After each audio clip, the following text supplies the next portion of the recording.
નમસ્કાર મિત્રો, ફરી એકવાર ગુજરાતી મેન્ટર યુટ્યુબ ચેનલ ઉપર એક નવા વિડીયોમાં હું આપનું હાર્દિક સ્વાગત કરું છું। જો મિત્રો ચેનલ ઉપર તમે નવા હોય તો ચેનલને સબસ્ક્રાઇબ કરી દેજો। આ ચેનલ ઉપર તમને જુદી જુદી સરકારી ભરતી અને જુદી જુદી સરકારી યોજનાની માહિતી મળતી રહેશે। મિત્રો આજે આપણે વાત કરીશું પીએમ સૂર્યઘર યોજના વિશે।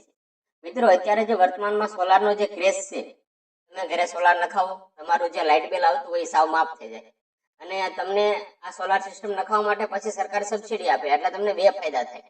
એક તો તમે જે સિસ્ટમ નખાવો એમાં સરકાર તમને સબસિડી આપે, અને બીજું કે સિસ્ટમ નાખી ગયા પછી તમારે જે લાઇટ બિલ આવતું હોય, લાઇટ બિલ તમારે ભરવાનું થાય જ નહીં, તમારા સોલાર સામે તમને બાદ મળી જાય। તો જે 78,000ની સબસિડી મળે છે એ કઈ રીતે મળે છે? આ સબસિડી માટે તમારે ઓનલાઈન અરજી કરવાની હોય છે। અરજી કેવી રીતે કરવી, કયા કયા ડોક્યુમેન્ટની જરૂર પડે, આ અરજી કોણ કરી શકે, સંપૂર્ણ માહિતી આપણે વિડીયોમાં જોઈશું। મિત્રો આજે વીજળીના ભાવ સતત વધી રહ્યા છે, પણ તમારે ચિંતા કરવાની જરૂર નથી। તો તમે ઘરે સોલાર નખાવી દો। કેન્દ્ર સરકારની જોરદાર શાનદાર યોજના છે કે પીએમ સૂર્યઘર યોજના અંતર્ગત તમે ઘરની છત ઉપર સોલાર લગાવો અને દર મહિને 300 જેટલા યુનિટ તમે ફ્રીમાં મેળવી શકો છો। મિત્રો આપણે પીએમ સૂર્યઘર યોજનાની મુખ્ય વિશેષતા જોઈએ તો યોજનાનું નામ છે પીએમ સૂર્યઘર યોજના। મહત્તમ સબસિડી તમને 78,000 રૂપિયા સુધી મળે।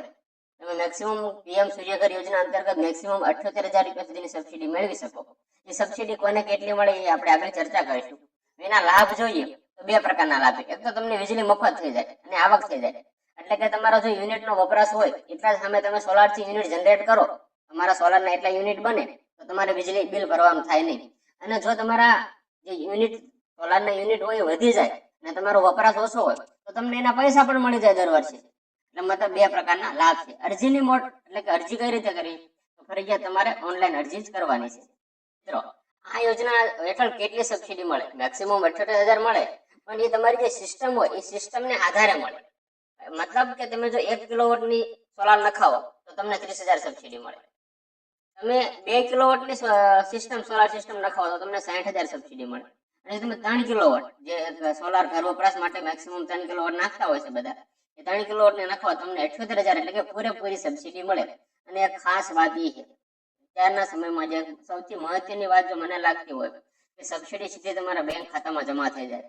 તમારે કોઈ અધિકારીની કોઈ ઓફિસની ધક્કા ખાવાની સૌથી કોઈ એટલે કોઈ પ્રકારની માથાકૂટ નહીં, તમારે ક્યાંય ધક્કા ખાવાની નહીં। તમે સોલાર સિસ્ટમ ફિટ કરો, એનો રિપોર્ટ સબમિટ કરો એટલે સીધી તમારા ખાતામાં સબસિડી જમા થઈ જાય। આ યોજનાની સૌથી મોટી ખાસિયત છે। મિત્રો જોઈએ કે યોજનાનો લાભ કોણ લઈ શકે? સબસિડી સોલાર તો બધા નખાવી છે, પણ બધા કોણ કોણ નખાવી એની વાત કરીએ તો પીએમ સૂર્યઘર યોજનાનો લાભ લેવો હોય તમે તો પેલા ભારતના નાગરિક હોવા પડે। બીજું કે તમારું પોતાનું વીજળી કનેક્શન હોવું પડે। જેની પાસે વીજળી ઘર વપરાશનું કનેક્શન ના હોય એ સોલારનો લાભ ના લઈ શકે। એટલે પહેલા તમારી પાસે ઘર વપરાશનું કનેક્શન હોવું પડે। તમારા ઘરની છત ઉપર સોલાર લખાવવા એટલી પૂરતી જગ્યા હોવી જોઈએ।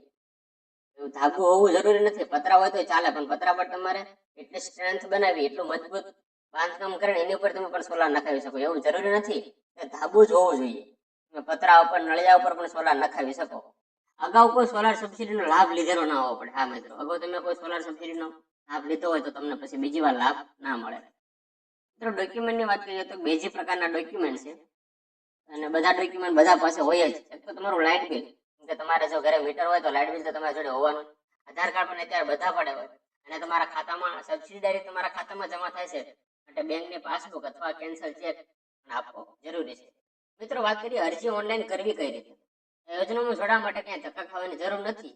આજે પીએમ સૂર્યઘર યોજના જે પોર્ટલ છે, પોર્ટલ ઉપર પહેલા તમારે રજીસ્ટ્રેશન કરવાનું એટલે કે નોંધણી કરવાની, અને પછી તમે જે વિતરણ તમે પીજીવીસીએલ, ડીજીવીસીએલ, એમજીવીસીએલ, યુજીવીસીએલ જે પણ તમને તમારા ઘરે જેનું લાઇટ બિલ આવતું હોય, જેનો પાવર આવતો હોય એ કંપની સિલેક્ટ કરવાની, તમારો ગ્રાહક નંબર નાખો, તમારો મોબાઈલ નાખો, રજીસ્ટ્રેશન કરો, અને પછી રજીસ્ટ્રેશન થઈ ગયા પછી તમારે સોલાર જે સરકારી વેન્ડર હોય એની પાસે સોલાર ઇન્સ્ટોલેશન કરાવી નાખવાનું, અને મીટરિંગની પ્રક્રિયા પૂરી થાય એટલે સીધી સબસિડી તમારા ખાતામાં આવે। મિત્રો તો મિત્રો વિડીયો તમને કેવો લાગ્યો કોમેન્ટમાં જરૂર જણાવજો। જો વિડીયો તમને ગમ્યો હોય તો વિડીયોને લાઈક કરી દેજો, ચેનલને સબસ્ક્રાઇબ કરી લેજો, જેથી તમને આવી માહિતી મળતી રહે। અને આ વિડીયોને તમારા મિત્રોને અને તમારા વોટ્સઅપ ગ્રુપમાં શેર કરી દેજો। ધન્યવાદ।